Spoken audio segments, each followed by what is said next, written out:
ಪಟ್ಟಣದಲ್ಲಿ ಯುಜಿಡಿ ಹಗರಣ ಬಯಲು ಜನಸಾಮಾನ್ಯರ ಜೀವನದ ಜೊತೆ ಚೆಲ್ಲಾಟವಾಡ್ತಿದ್ದಾರಾ ಗುತ್ತಿಗೆದಾರ?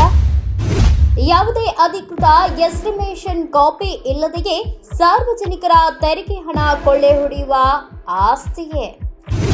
ನಿಯಮಾವಳಿಗಳನ್ನ ಗಾಳಿಗೆ ತೂರಿ ಕನಿಷ್ಠ ಗುಣಮಟ್ಟವೂ ಇಲ್ಲದೆ ಸಾರ್ವಜನಿಕರ ಜೀವನಕ್ಕೆ ಕುತ್ತು ತರುವ ರೀತಿಯಲ್ಲಿ ಒಳಚರಂಡಿ ಕಾಮಗಾರಿ ನಡೆಸುತ್ತಿರುವುದು ಈಗ ತೀವ್ರ ಆಕ್ರೋಶಕ್ಕೆ ಕಾರಣವಾಗಿದೆ.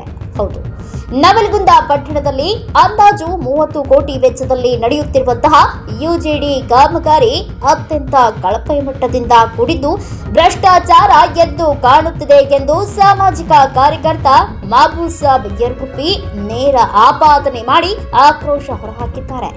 ಸದ್ಯ ನಡೆಯುತ್ತಿರುವ ಒಳಚರಂಡಿ ಕಾಮಗಾರಿ ನಿರ್ಮಾಣಕ್ಕೆ ಕಳಪೆ ದರ್ಜೆಯ ಇಟ್ಟಿಗೆ ಹಾಗೂ ಅಸಮರ್ಪಕ ಸಿಮೆಂಟ್ ಮಿಶ್ರಣವನ್ನ ಬಳಸಲಾಗುತ್ತಿದೆ.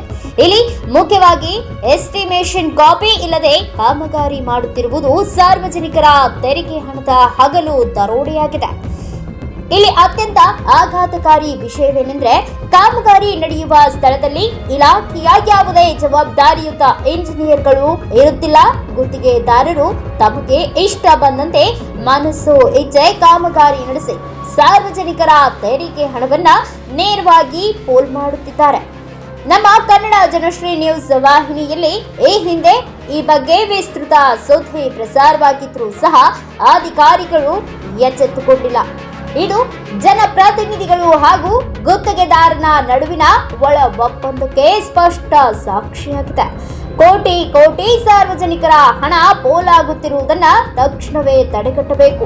ಉನ್ನತಾಧಿಕಾರಿಗಳು ಸ್ಥಳಕ್ಕೆ ಭೇಟಿ ನೀಡಿ ತನಿಖೆ ನಡೆಸಬೇಕು ಮತ್ತು ಕಳಪೆ ಕಾಮಗಾರಿ ನಡೆಸುತ್ತಿರುವವರ ಗುತ್ತಿಗೆದಾರರನ್ನ ಕಪ್ಪು ಪಟ್ಟಿಗೆ ಸೇರಿಸಬೇಕು ಎಂದು ಸಾರ್ವಜನಿಕರು ಹಾಗೂ ಹೋರಾಟಗಾರರು ತೀವ್ರವಾಗಿ ಒತ್ತಾಯಿಸಿದ್ದಾರೆ.